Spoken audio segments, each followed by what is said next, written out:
हो जाओ। इन लोगों से मैं वो अनुभव आपसे शेयर करना चाहूंगा। तैयार है? Are you ready? इस यूनिट की अपनी अलग कहानी है। अच्छा, कोई नाम बताएगा?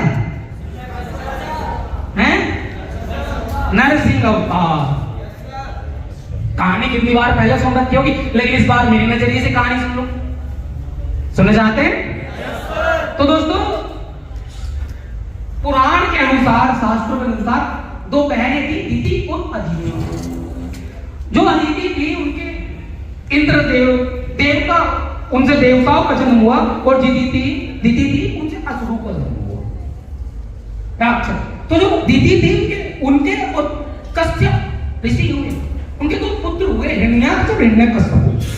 तो दोस्तों, जब हिरण्याक्ष ने देवताओं से लड़ाई की, सारे देवताओं पे जीत हासिल कर ली, जो कहानी बताती है, तो भगवान विष्णु ने वरावतार लिया और हिरण्याक्ष को रसातल में, वो पृथ्वी को रसातल में ले गया दोस्तों, वहां जाके मार।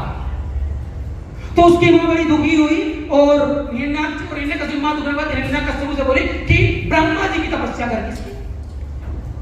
से राहुल, किसकी तपस्या कर? तो खाना भी खाए आप लोग, अगर इतना आराम से रिप्लाई कर, रेस्पॉन्स करेंगे तो। नींद आ रही है क्या? बाकी अपलाइन की तरह गाना चलाओ तो खेला होगा हैं? समय उतना नहीं है कि मैं चलवा भी देता। ध्यान दीजिए, आप तो किसकी तपस्या कर? ब्रह्मा जी की तपस्या कर। और हिरण्यकश्यप ने ब्रह्मा जी की तपस्या की 2100 साल, और ब्रह्मा जी ने प्रकट होकर जब उससे पूछा, देखो दोस्तों, एक बड़ी पर्सनैलिटी, एक बहुत बड़ा इंसान, यहाँ जो ये लोग आके बैठे इनके लिए बहुत काम की बात है तो सबके लिए, एक बहुत बड़ी पर्सनैलिटी, एक बहुत बड़े इंसान का जब सही मार्गदर्शन नहीं होता या जीवन में सही गाइड करने वाला इंसान नहीं होता, तो वो कैसे अपने आप को डिस्ट्रॉय कर लेता, उसकी कहानी। तो हिरण्यकश्यप ने ब्रह्मा जी की पूजा की, तपस्या की, ब्रह्मा जी प्रकट हुए, तो ब्रह्मा जी से बोला कि मुझे वरदान चाहिए अमर होने का। तो ब्रह्मा जी बोले, ऐसे तो कोई प्रावधान है ही नहीं, जो जन्म लेगा उसको तो मरना देते हैं, यही सृष्टि का नियम है, हजारों साल से चलता रहा है और यही तुझे फॉलो करना पड़ेगा। तो उसने दिमाग लगाया, और दिमाग लगाने के बाद बोला कि देखो मुझे वरदान चाहिए अपने हिसाब से। तो बोला ठीक है, मांग ले, बस अमर करने का नहीं दे सकता। तो बोला कि मुझे ऐसा वरदान दो, ना मैं दिन में मरूं ना रात को मरूं, ना बाहर ना भीतर। आपने सबने कहानी सुन रखी है, लेकिन मेरे नजरिए से जरूर ना ऊपर शास्त्र शास्त्र उसने जो भी हो सकता था, जहां तक सब पूछ लिया। और ब्रह्मा जी ने बोला तथास्तु। ब्रह्मा जी वहां से फिर चले गए, और वो फिर आया, और आने के बाद अपनी पूरी प्रजा को बुलाया और बोला कि आज से मैं आप लोगों का भगवान, आज से मुझे भगवान मानना पड़ेगा, नहीं तो मार दिए जाओगे। अब लोगों ने अपनी जान का ना भगवान मानने लगे। जहां हमें तक बोलते थे ओम नमो नारायण, ओम नमो भगवते वासुदेवाय, वहां बोले ओम नमो हिरण्यकश्यपाय। चल रहा है इनका। तो उस समय के बाद घर में, हिरण्यकश्यप घर में प्रहलाद जन्म लेते हैं, और प्रहलाद अपनी माँ के संपर्क में थे। माँ बहुत धार्मिक थी उनकी, और वो विष्णु जी के भक्त बन जाते हैं। और कथा ये बताती है कि अलग अलग प्रकार से कितनी बार प्रहलाद को मारने की कोशिश की, चाहे तो पत्थर मार के पहाड़ से फेंक दिया हो, चाहे कुछ भी, एक हजारों बार मारने की कोशिश की। हम होली भी इसीलिए मनाते हैं कि होलिका दहन, उनकी बुआ जी होलिका थी, जिन्हें वरदान प्राप्त था कि वो अगर अपना दुपट्टा सोल ओढ़कर बैठ जाए तो वो जलने वाली नहीं थी। लेकिन वो दुपट्टा भी उड़ गया और प्रहलाद भी बच गया और वो भी मर गई। तो ये बताती है आगे कहानी कि हिरण्यकश्यप गुस्से में आ गए और बोले कि काम करो, एक बहुत बड़ा लोहे का खंभा लो और उससे इसे बांध दो चेन से, और उसे गर्म करो और जलेगा, मर जाएगा। तो ऐसे ही किया गया, और उस खंभे को जब गर्म करने लगे तो फिर प्रहलाद बोलो भगवान से कि देख लो मैं आखिरी रह रहा हूं, अगर मैं मर गया ना फिर कोई नहीं बोलने वाला, कोई जय नहीं करने वाला। तो भगवान को लगा हो कि अब तो साले अपना अस्तित्व संकट है भाई, अब तो कुछ तो करना पड़ेगा। और कहानी आगे बताती है कि भगवान विष्णु नरसिंह अवतार लिए। जैसा आप देखो, आधा शरीर सिर शेर का और शरीर मनुष्य का, और नरसिंह अवतार लेने के बाद वो जहां अपनी गद्दी पर बैठा था, हिरण्यकश्यप वहां से उठाया और ले जाकर उसकी जो चौखट थी महल की, वहां पर रखा और अपने नखों से। और दोस्तों आप सोच कर देखिए और सोच रही है कि अगर एक सही गाइड करने वाला इंसान होता, यार एक इंसान ब्रह्मा जी को प्रसन्न कर दिया, अपने आप में कुछ पर्सनैलिटी रही होगी, अपने आप में कुछ चीज ही रहा होगा। अगर हमारे गांव वाले देहाती वाली भाषा में बोले तो कोई तो गुण रहे होंगे ना कि ब्रह्मा जी प्रसन्न हो गए। एक सही गाइड करने वाला इंसान होता तो ये भी बोल सकता था, क्या मैं जितने दिन जीऊं ना, 10 साल 5 साल 20 साल, जो लोग हैं मेरे सब मेरे फैन बन कर रहे हैं, मैं भगवान की तरह जिंदगी जीऊं। बहुत लोग तो कलयुग में भगवान की तरह जिंदगी जी रहे हैं ना, नहीं जी रहे क्या? कितने सारे ऋषि मुनि।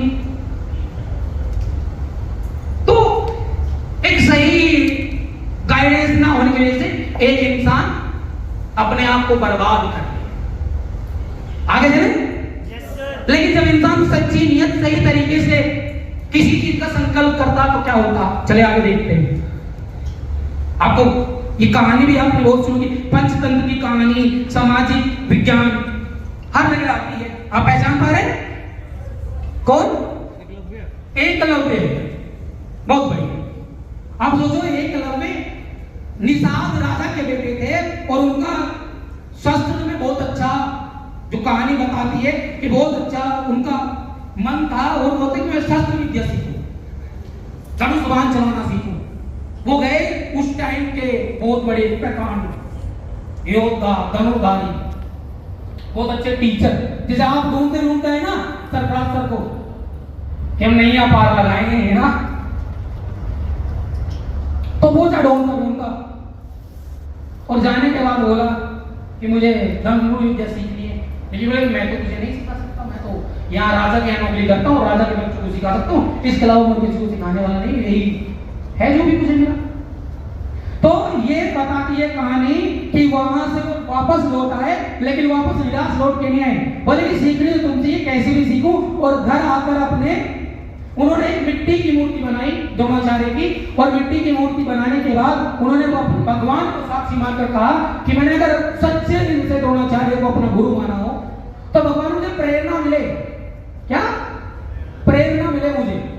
और वो सुबह शाम वहां बैठकर ध्यान करते थे और प्रेरणा मिलती थी और उससे वो अभ्यास करते थे। और दोस्तों मेरे एक दिन ऐसा आया जब द्रोणाचार्य अपने सभी शिष्यों से वन विचरण कर रहे थे, तो उस टाइम एकलव्य ध्यान में बैठे थे अपने ना, तो उनके कानों में घोड़ों की टाप की आवाज सुनाई दी। और जब घोड़ों की टाप की आवाज दोस्त सुनाई दी तो आपको जानकर हैरानी होगी, वो उसे इतना उससे ध्यान भंग हुआ और इतना गुस्सा आया कि उसने वहीं बैठे बैठे अपने शस्त्र उठाया, धनुष बाण, और ऐसे प्रकार से तीर चलाए, इतना पारंगत तीर चलाने हो गया कि घोड़ों के चारों तरफ आगे पीछे तीर गिरे, घोड़े में एक कदम पीछे पड़े थे, नागे बढ़ गए। सोच कर देखो, एक इंसान सच्ची नियत से कोई काम करता तो क्यों पार होता। आपके सीनियर से आपके फ्रेंचाइजी ओनर हो, आपके crown ambassador, double crown ambassador, triple crown ambassador, यार इतने से कामयाब इसीलिए कि कहीं ना कहीं वो बात है। तो जब वहां द्रोणाचार्य घोड़े से उतर के आए तो आने के बाद देखा ऐसे एकलव्य बैठे थे और आगे कहानी आप लोग जानते हैं। द्रोणाचार्य उनका अंगूठा मांग गया तो वो इतने गुरु भक्त थे, इतना अपलाइन को फॉलो करता है ना इंसान, कोई कि अपलाइन के लिए जान दे देंगे, तो वो उतना गुरु भक्त थे कि जब उन्होंने उनकी मूर्ति को गुरु माना, सच्चे दिल से उन्हें गुरु माना, कि उन्होंने अंगूठा दे दिया। उन्होंने पता था धनुष बाण नहीं चला पाऊंगा। हमसे तो अगर अपलाइन ये बोल देना कि 1 महीने इस तरीके से काम करना है, हम नहीं कर पाते भाई। चलिए अगली स्टोरी पे चले। Yes sir. सब लोग कुछ समझ पा रहे हैं ना? Yes sir. जो मैं समझाने की कोशिश कर रहा हूं, यस सर। कुछ एहसास हो रहा है, कुछ क्लियरिटी आ गई दिमाग में? चलिए इसमें आ जाए। ये कहानी कब की है दोस्तों? जब कौरवों और पांडवों के बीच में तय हो गया कि अब बिना युद्ध के बात बनने वाली नहीं है। बहुत तो नहीं कर रहा मैं आपको। तो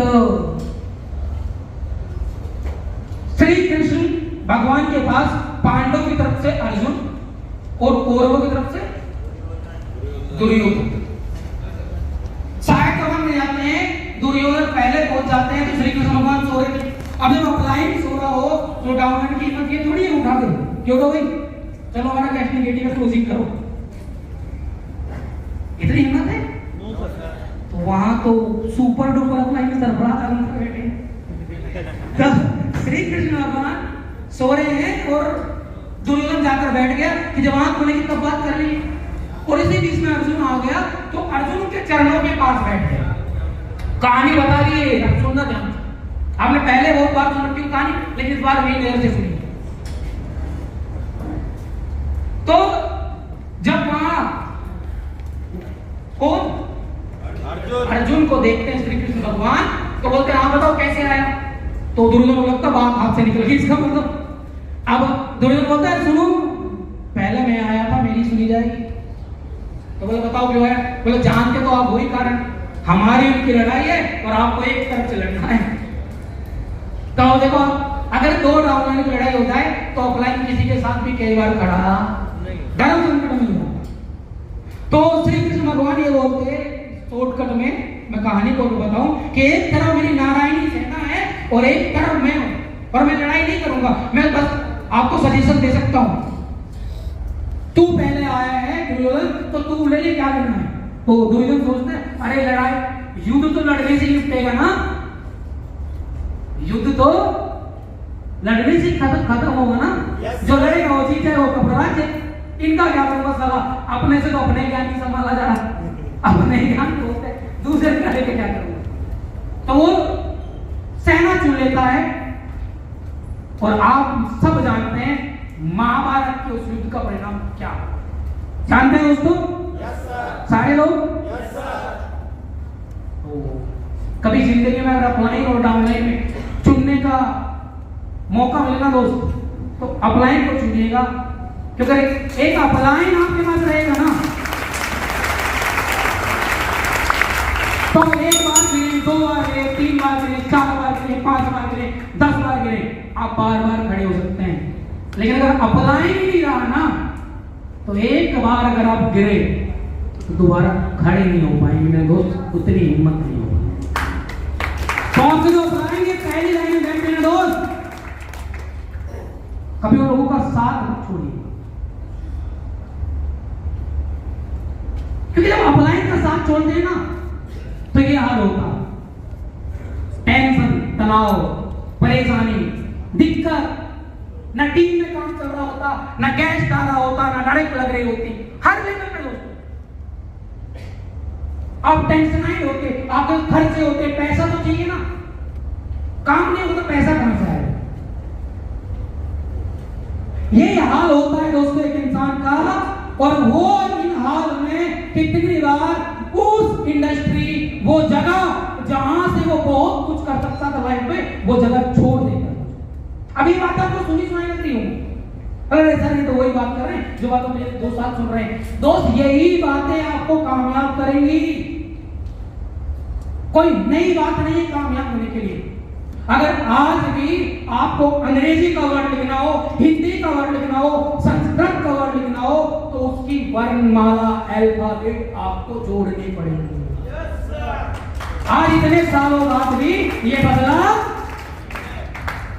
और जब इतने सालों बाद सूरज आज तक 5000 साल 10,000 साल जब से भी पृथ्वी हो, चाहे करोड़ों लाखों कितने भी साल हुए हो, मैं उतना बड़ा साइंटिस्ट नहीं, मैं नहीं जानता, जब आज तक सूरज कभी पश्चिम से नहीं निकला, कभी दिन नहीं हुआ,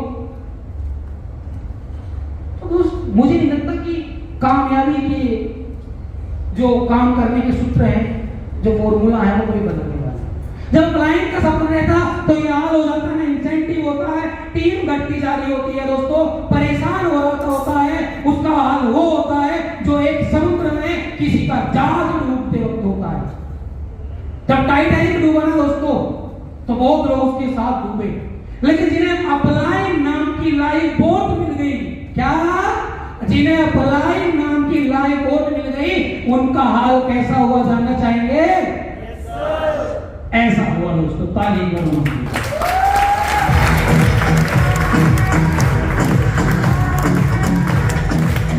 ये हाल हुआ दोस्तों, खुश जीवन बिंदास, काम भी चल रहा है, मजे आ रहे हैं लाइफ में, कोई परेशानी दिक्कत नहीं है, कोई समस्या ही नहीं रहती लाइफ, और खुश जीवन में आगे तरक्की कर रहा होता, क्योंकि उस टाइम उसका हाथ उसके अपलाइन के हाथ में होता दोस्तों।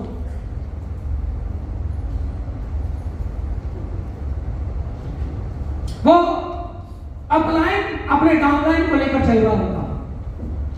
कई बार इंसान ईगो में आ जाता, अहंकार, उसका डायमंड प्रमोशन हुआ, थोड़ा सा आगे बढ़ा, थोड़ा सा ईडी बना, आरडी बना, दो नए दोस्तों से जान पहचान हुई, दो साइड लाइन के लोगों से जान पहचान हुई, उनसे थोड़ी बातचीत हुई और उसका काम थोड़ा बड़ा चल रहा होता और कई बार बोल देता है साथ वाला, ये तू बहुत मेहनत करता है, उसे लगता है हाँ अब तो मैं ही में हूं और कोई नहीं, मेरा काम वो है। गलत फहमी, वो बोलते ना, विकास के बारे एग्जांपल देता अपनी ट्रेनिंग में, जब भी कहीं मीटिंग में जाता कि 1000 लीटर दूध को भी एक नींबू फाड़ देता। दुनिया में हर चीज का इलाज है, लेकिन वहम का इलाज तो वहम हो जाता ना कि मैं हूं काम मेरी वजह से हो रहा है, क्योंकि अब तो अपलाइन की जरूरत इसलिए नहीं, क्योंकि 4 साइड लाइन के लोग मिल गए ना, उनसे दुख बात ले रहा है, उनसे बात कर ले रहा है। जब अपलाइन की बुराई कर रहा है तो उन्हें क्या मतलब, आप बर्बाद हो, आप कामयाब हो, वो आप सिर्फ आपकी तारीफ करे, तू सही है यार, तेरा अपलाइन बहुत खराब है, और हम अपलाइन को छोड़ देते हैं और हमें लगने लगता कि अपलाइन भी जो है ना मेरी वजह से है। वो छिपकली वाला हाल होता है। छिपकली को कभी आप ध्यान से देखिएगा, जब वो चलेगी ना तो वो आराम से नहीं चलती, जल्दी जल्दी उसे लगता है जैसे मैं हटी और छत गिर गया, लेकिन वहम होता है। कामयाबी का पहला सूत्र यही है, जब तक अपलाइन की बात मानते जाओगे आगे बढ़ते जाओगे, जब तक बात मानते जाओगे आगे बढ़ते जाओगे। और जिस दिन अपलाइन को छोड़कर अपने साथ के लोगों की संगति में आ गए ना, वो तो चढ़ाने वाले, तू तो अगला सरपंच आ रहा है भाई, तू तो आज इसे अपनी टीम का नाम अलग रख ले, टीम संकल्प छोड़, उसे कहा ये कह रहा है मतलब मुझमें कुछ है।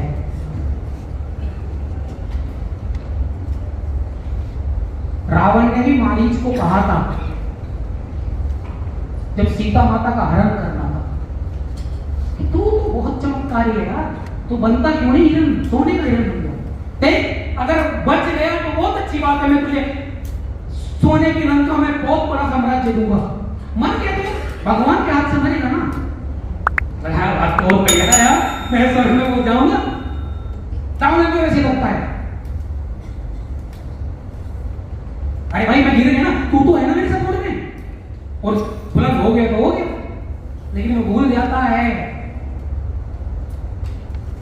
इस बिजनेस के अंदर एक आपका अपलाइन ही आपका सच्चा मित्र है, बाकी सब तो आपको तारीफ कर सकते हैं, और तारीफ करने वाले लोग बहुत खतरनाक होते हैं, याद रखिएगा जिंदगी। तो चले आगे। Yes sir. अपलाइन आपका सबसे अच्छा दोस्त है, और हाँ एक बात याद रखें, अपलाइन आपके बिजनेस का जादूगर है। आप याद करो वो दिन, मैं याद करता हूं ना दोस्त, जब तो कई बार रूह कांप जाती है, डायरेक्ट सेलिंग बिजनेस में शुरुआत के 3 महीने जीरो, ना कोई टीम ना कोई डायरेक्ट ना कुछ, लेकिन अपलाइन जादूगर था दोस्त। अगले महीने डायरेक्ट 7 की टीम बनवा दी, 1 महीने, जिसकी 3 महीने से कोई टीम नहीं, वो 1 महीने अपलाइन की बात माना और 7 लोगों की टीम बना लिया। तो अपलाइन जादूगर हुआ या नहीं हुआ? अपलाइन आपके बिजनेस का जादूगर है दोस्त। क्यों जादूगर है जानना चाहेंगे? Yes sir. बता दिया जाए? Yes sir. इसलिए जादूगर है। अपलाइन हमें सोच और विजन देता है भाई। क्या देता है? सोच और विजन। आप वही हैं जो आज के साल 2 साल 3 साल 4 साल 5 साल जब डायरेक्ट सेलिंग आपके जीवन में नहीं आई थी, आपको डायरेक्ट सेलिंग नहीं मिली थी, तो आप 15,000 का सोचते थे, 16,000 का सोचते थे, आप सोचते थे किस्तों पर स्प्लेंडर निकाल लूं, है कैसे पैसे इकट्ठे कर लूंगा, थोड़े अपने हो जाएंगे, थोड़े किसे ले लेंगे, शादी कर लेंगे। वही थे जो आप 1 रुपए किसी पर बढ़ जाए तो आपको टेंशन हो जाती थी, लेकिन आज आपको अपलाइन ने ऐसा विजन दिया, क्या लाखों की गाड़ी खरीदने में, क्या लाखों की गाड़ी, आईफोन, केटीएम बाइक कहाँ है रखी भाई अपनी? KTM, Bullet, Tiger car, Harrier, plot, Thailand. अपन तो सपने में भी नहीं सोचे ना। अपन तो दिल्ली लाल किला घूमने तो अपनी तो बहुत बड़ी बात थी, लेकिन अप्लाइंग विद ये सोच और विजन आपको उस नींद से जगा देता है जैसे आप सबको जागने की जरूरत है। तो धीरे वाले भैया तुम म्यूजिक लगा दो ऐसे